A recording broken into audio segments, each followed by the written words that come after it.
Bueno, arranquemos. ¿Qué pasa realmente cuando alguien que parece súper débil se enfrenta a una fuerza colosal? Vamos a meternos de lleno en este análisis del mito de David contra Goliat y vamos a ir pelando a las capas de esta cebolla para ver qué hay detrás de estas batallas asimétricas. Durante miles de años nos han vendido esta historia simplemente como el milagro del bien triunfando sobre el mal, ¿verdad? Pero ojo, porque cuando analizamos los datos, la historia y la táctica real, la cosa cambia por completo. Hay una maquinaria súper compleja operando bajo la superficie. Así que vamos a desarmar este relato clásico que ha moldeado tanto nuestra forma de entender los conflictos. Y para empezar, hay que hacerse una pregunta un poco curiosa. ¿Qué tienen en común un pastor de hace miles de años, una pequeña nación insular actual lidiando con el cambio climático y un oficinista súper pacífico? Suena a chiste, pero pensemos en esto un segundo. No son solo anécdotas antiguas o textos religiosos desprovistos de aplicación práctica. Estamos hablando de un marco estratégico dinámico y súper universal que sigue clarísimo en los grandes conflictos de nuestra era. Es básicamente la eterna metáfora de la onda contra la espada, operando todos los días desde tribunales internacionales hasta en el mundo corporativo. Entonces, capa número 1, la leyenda y el lienzo. Viajemos rapidísimo al siglo X a.C., a un campo de batalla en Israel, durante la guerra contra los filisteos. Los ejércitos están ahí, estancados, mirándose desde colinas opuestas sin poder avanzar. Es el típico escenario de la guerra antigua donde dicen, bueno, que un campeón de cada lado decida todo en un combate a muerte. Imagínense la tensión, el peso del mundo entero recayendo sobre los hombros de dos personas. Y los textos nos pintan una escena que da terror, marcando una diferencia de fuerzas brutal. Por un lado tenemos a Goliat, un guerrero de más de 2 metros, cubierto de pies a cabeza con armadura de bronce, con una jabalina enorme y una espada hecha para aplastar. Y frente a él, David, un joven pastor en túnica ligera. Su única defensa visible es un bastón de madera, una humilde honda y 5 piedras que agarró de un arroyo. A simple vista es un error de cálculo trágico, ¿no? Fuerza bruta contra una debilidad total. El final parece dolorosamente obvio. Esta imagen tan dramática se nos quedó grabada en el cerebro gracias a obras maestras del arte, como esta pintura increíble y oscura de Caravaggio de 1610. Pero aquí viene un detalle fascinante. Caravaggio, que tenía una vida bastante caótica, usó su propio rostro como modelo para ambas figuras. Sí, él es el joven David victorioso y también es la cabeza decapitada y agotada del gigante. Es como si el mito no fuera solo una victoria militar contra un enemigo, sino un reflejo del agotamiento personal, de las batallas internas y de cómo todos llevamos dentro esa dualidad tan humana de ser el ganador y el perdedor al mismo tiempo. Pasemos a la capa número 2, la estrategia del desvalido. Si hacemos a un lado el misticismo y el arte y vemos esto fríamente, el enfoque cambia por completo. Pasamos de ver un milagro a analizar una táctica brillante, tal como lo desglosa el autor Malcolm Gladwell. De repente, ya no es intervención divina, sino un caso de estudio perfecto sobre las ventajas asimétricas y sobre cómo los poderosos a veces son estratégicamente ciegos. Y el dato clave aquí, sacado directamente de la investigación de Gladwell, es increíble. Los números dicen que cuando los más débiles intentan pelearle a un gigante usando las reglas de ese gigante, pues los aplastan. Pero cuando se niegan a seguir esas reglas y usan estrategias no convencionales, ganan casi el 63% de las veces. 63%. Lo que parecía una locura suicida, estadísticamente es una súper ventaja. Al cambiar el juego, el jugador débil anula por completo la fuerza principal del oponente y reescribe por completo las probabilidades a su favor. Fíjense en esta tabla. Cuando analizamos los detalles, la historia da un giro espectacular.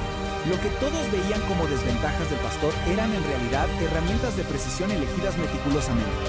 Ser pequeño y no llevar armadura no era una debilidad, le daba una velocidad y agilidad impresionantes contra un enemigo pesado y estático.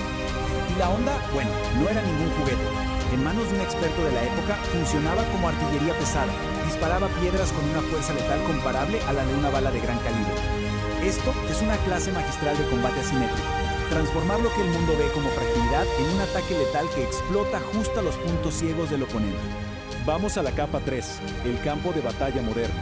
Llevemos todo este marco estratégico a la actualidad, porque esta dinámica del desvalido reescribiendo las reglas está pasando ahora mismo en eventos globales contemporáneos. Ya no usamos espadas ni ondas, usamos leyes y tribunales, pero el choque entre gigantes colosales y actores pequeñísimos sigue siendo exactamente el mismo. Por ejemplo, en julio de 2025, el majestuoso Palacio de la Paz en La Haya, sede de la Corte Internacional de Justicia, se volvió el escenario de un caso sin precedentes sobre obligaciones climáticas. Imagínense este lugar, gigante, formal, súper imponente. Es el típico terreno exclusivo de los gigantes geopolíticos, las superpotencias y las enormes corporaciones.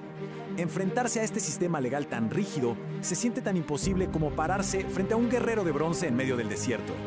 Pero aquí entran los nuevos retadores. Todo empezó con un movimiento impulsado por un grupo de jóvenes universitarios y activistas de las islas del Pacífico. Ante el peligro existencial de que el nivel del mar hunda sus hogares por culpa de las naciones industriales gigantes, estos chicos decidieron no jugar al juego de la diplomacia tradicional que siempre los ignoraba. En vez de eso, usaron el derecho internacional como si fuera su onda. Impulsaron a pequeños estados a llevar a los actores infinitamente más ricos y poderosos frente a la corte más alta del mundo para exigirles responsabilidades. Y los resultados fueron contundentes. Las conclusiones legales unánimes de la Corte demostraron cómo estas naciones pequeñas usaron herramientas legales existentes para arrinconar con éxito a estas entidades masivas. El tribunal fue clarísimo. Las normas vinculantes se aplican a todos por igual, se debe cumplir estrictamente con el deber de cuidado, cero vacíos legales para los que contaminan y dictaminó la obligación de eliminar los subsidios a combustibles fósiles. Además, se reafirmó el derecho a un medio ambiente sano. Es un ejemplo histórico y palpable de cómo una estrategia asimétrica puede nivelar un tablero que parecía totalmente en contra. Y llegamos a la capa final. Empatía por el gigante. Vamos a darle la vuelta a todo este paradigma. ¿Qué pasa si miramos el conflicto desde la perspectiva del supuesto monstruo? Para esto nos apoyamos en una novela gráfica genial y un poco subversiva del ilustrador Tom Gao, que nos da una visión profundamente humana y cambia todo lo que creíamos saber sobre el vencedor y el vencido. Esta deconstrucción del mito plantea una premisa fascinante y, la verdad, bastante cómica. Y si Goliat no era una bestia sedienta de sangre, sino nada más un empleado súper pacífico al que mandaron al frente solo porque era altísimo, en esta versión el gigante resulta ser un excelente administrador. Le encanta hacer papeleo, organizar cosas y encima está catalogado como el quinto peor espadachín de todo su pelotón.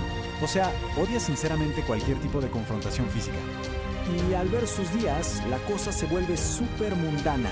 El día 1 lo mandan al frente únicamente como instrumento de guerra psicológica, para asustar. Para el día 10, su armadura ya se está oxidando y cayendo a pedazos mientras él se aburre esperando en el valle haciendo trámites. En el día 20, llega al punto absurdo y conmovedor de tener que practicar sus discursos amenazantes memorizándolos frente a un simple arbusto. Y en el día 40, de manera abrupta, lo derriba una piedra que jamás vio venir. Es un enfoque con un humor muy sutil pero melancólico que nos recuerda algo clave.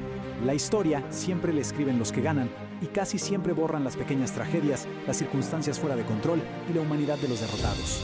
Al final, quitar todas estas capas nos deja pensando muchísimo sobre la profunda subjetividad de la historia y las verdades ocultas dentro de los mitos que damos por sentados. Para entender el mundo, siempre hay que detenerse a pensar qué perspectivas han sido ignoradas, qué ventajas estratégicas están escondidas a simple vista y quién controla realmente la narrativa. Como hemos visto en esta exploración, los grandes conflictos nunca son de un solo color. Así que queda abierta la invitación a repensar cada historia heroica que nos presentan como incuestionable. Namos.